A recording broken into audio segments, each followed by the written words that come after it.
Welcome to the Slop Temple. We pray this video helps. You start by confirming your Apple ID is signed in and your phone number is active on the iPhone. This is how Apple associates messages.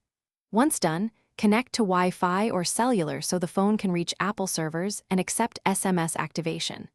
Now open Settings, tap Messages, then Send and Receive.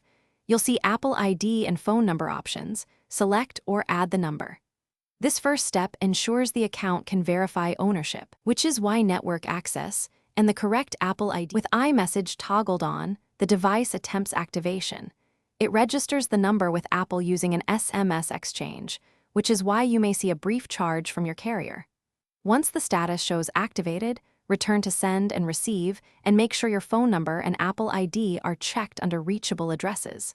If you use FaceTime, set the same caller ID so both services use one identity.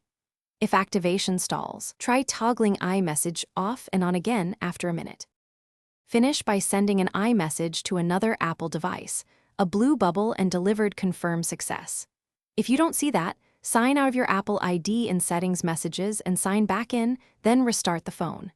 Make sure date, time, and time zone are automatic. Incorrect settings block activation. As a final step, update iOS or reset network settings.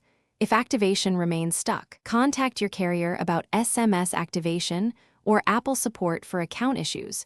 Those are the common culprits. Thanks for watching. Consider subscribing if we helped you.